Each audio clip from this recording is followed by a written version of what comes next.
जी, इस वक्त मैं डी चौक पे मौजूद हूँ। आज 23 नवंबर है, एक दिन बाकी है तहरीक इंसाफ के एहतजाज में, लेकिन शहरी इक़्तिदार को मुकम्मल तौर पे बंद कर दिया गया है। इस वक्त कर्फ्यू का समा है, कंटेनर्स लगाकर तमाम शहरों को, रास्तों को बंद किया गया है और इस्लामाबाद से तमाम दूसरे शहरों का राब्ता भी मुनक़ता कर दिया गया है। ख़ास तौर पर गुज़श्ता रात 8 बजे से ही तमाम बस अड्डे जो है वो बंद किए गए थे और जितने भी हॉस्टल्स हैं इस्लामाबाद के शहर की हदूद में, चाहे वो गर्ल्स हैं चाहे वो बॉयज़ हैं, उनको भी नोटिस जारी किए गए थे कि वो हॉस्टल्स खाली कर दें और 27 से 28 नवंबर तक अपने घरों को वापस लौट जाएं। लेकिन जो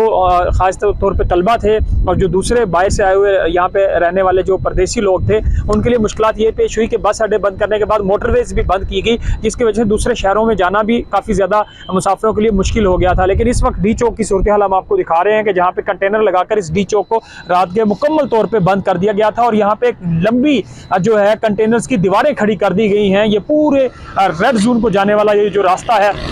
इसको तमाम कंटेनर्स लगाकर दीवारें खड़ी करके बंद किया गया है। इसके साथ ही रेड जोन दाखिल होने वाले तमाम रास्ते, चाहे वो डी चौक के अलावा बाकी नादरा गेट हो, चाहे वो मैरियट गेट हो और चाहे वो सरीना गेट हो, सबको बंद किया गया है। इसके अलावा शहर के बाकी दाखिली और खारजी रास्ते हैं, जिसमें फैज़ाबाद है, रावलपिंडी की हदूद के दाखिली और खारजी रास्ते हैं, उन सबको भी मुकम्मल तौर पर बंद कर दिया गया है। और बाहर से आने वाले जितने भी आप मुसाफिर हैं, शहरी हैं, उनकी बाकायदा तौर पर चेकिंग की जा रही है। ख़ास तौर पर खुफिया तरीके से जो एहलकार हैं पुलिस के, वो मुख्तलिफ मकामात पर छापे भी मार रहे हैं कि ऐसे मुजाहिरीन जो तहरीक इंसाफ के जो पहले से इस्लामाबाद पहुंच चुके हैं, उनकी गिरफ्तारियों का सिलसिला भी शुरू किया जा रहा है। लेकिन इस वक्त हम देख रहे हैं कि इस्लामाबाद की सड़कों पे, शाहराहों पे मुकम्मल तौर पे सन्नाटा है। गिरदो नवाह पे चूँकि वीकेंड भी है और इस वजह से भी, लेकिन बाकी भी आम ट्रैफिक की रवानी यहाँ पे मामूल के मुताबिक है। मुख्तलिफ जगहों से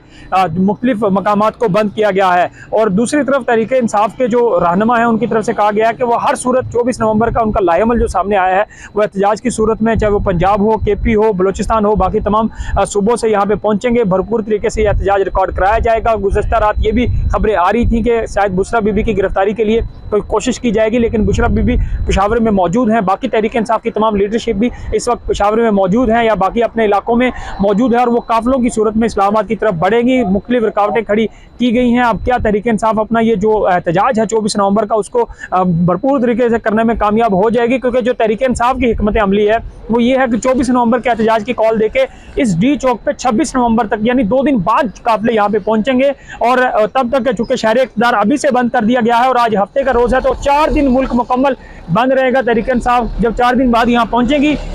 उसके बाद ये देखना होगा कि वो क्या लाएअमल देती है और वो धरना जो है एहतजाज की सूरत में जो यहाँ पे शुरू होगा, वो कब तक यहाँ पे जारी रहेगा और जिसकी वजह से काफ़ी ज़्यादा हुकूमत के लिए परेशानियाँ बढ़ सकती हैं। तो क्या तहरीक इंसाफ अपने इस एहतजाज से इमरान खान को रिहा कराने में और बाकी मुतालबात मंजूर कराने में कामयाब हो जाएगी या ये एहतजाज नाकाम होगा, ये इस वक्त सबसे बड़ा सवाल है।